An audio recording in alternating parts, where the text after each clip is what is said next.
The most counterintuitive thing about the enterprise AI moment we're living through is this: the companies that went hardest on AI adoption, the ones that made it a mandate, that tracked usage on leaderboards, that told employees to push the tools as far as they'd go. Those companies are now the ones quietly pulling back. Not because AI doesn't work, but because they never actually asked what working was supposed to mean in dollar terms. Here's what the headlines missed. The story isn't that AI failed to deliver. The story is that enterprises deployed AI the same way they deployed SaaS in 2012: buy broadly, figure out value later. Except AI tokens cost a lot more than unused software seats. Earlier this year, a trend called token maxing swept through Silicon Valley. The idea was simple: push AI usage as hard as possible. CEOs encouraged employees to use every tool, generate everything they could, experiment without limits. It felt like democratized productivity. Then the bill came due. Uber reportedly burned through its entire annual AI budget in a matter of months. Some organizations started cutting Claude licenses for entire departments.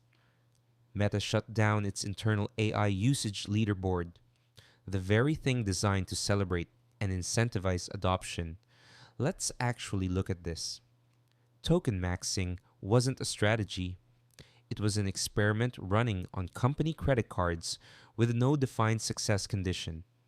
When you tell people to use AI as much as possible, you get maximum usage. That's not the same as maximum value. An EA partner, Tiffany Luck, put it plainly: enterprises are still figuring out their AI ROI, and the operative word there is still. We're not at the beginning of this confusion. We're somewhere in the middle of it with real money already spent. The core structural problem is a misalignment between where AI enthusiasm lives in an organization and where AI costs get measured. Enthusiasm lives at the executive layer. Costs get measured by finance, and in between, there's almost no shared language for what counts as a return. This is different from previous enterprise software cycles. With CRM or ERP, you could point to a process that existed before, a process that exists now, and measure the delta. With generative AI, the use cases are so diffuse: a draft here, a summary there, a code suggestion somewhere else. That aggregate value is genuinely hard to isolate. There's also a consumption model mismatch. Most enterprise software is priced per seat, a predictable, flat cost. AI is priced per token, per inference, per API call. It scales with usage in a way that finance teams were not modeling for, especially when executives were actively telling employees to use more. Meta killing its internal leaderboard is the most telling signal here. Leaderboards are a management tool. They shape behavior. When you remove the leaderboard, you're admitting that the behavior you were incentivizing wasn't actually what you needed. That's a meaningful internal reversal. What's actually happening beneath all of this is a maturation forcing function. The token maxing era was, in a strange way, necessary. You can't have a real ROI conversation without first having a real usage baseline. Enterprises now have that baseline. The question is whether they have the analytical infrastructure to do anything with it. The companies that are pulling back on broad licenses aren't necessarily abandoning AI.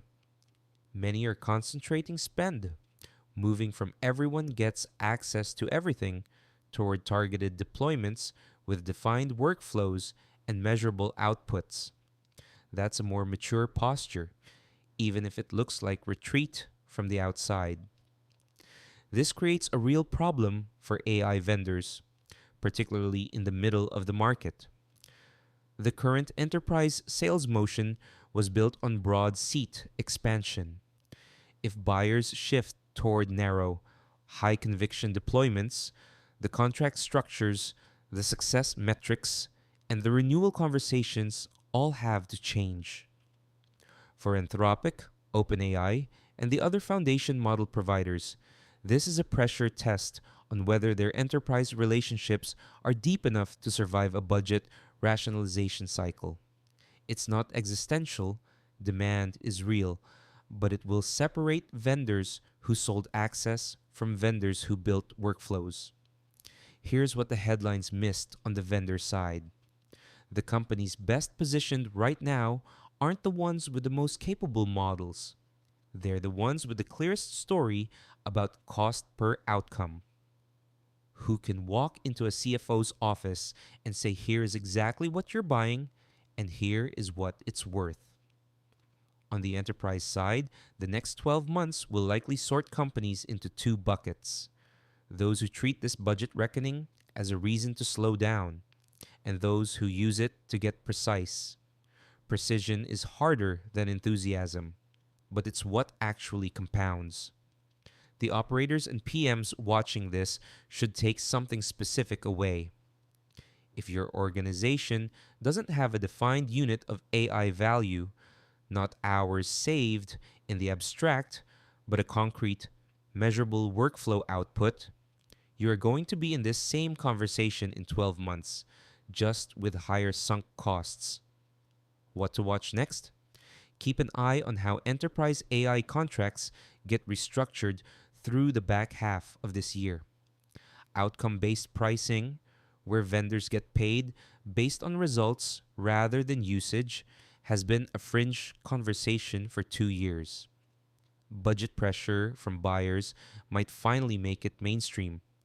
Also, watch the BI and analytics layer, the companies that can instrument AI usage well enough to actually measure ROI have a structural advantage, not in AI itself, but in the governance layer around it. That's an underappreciated part of the stack right now. The enterprise AI story is not over. It's not even disappointing, really. It's just entering the phase that every major technology wave enters, where the question shifts from can we use this to can we use this profitably? That's a harder question. It's also the only one that matters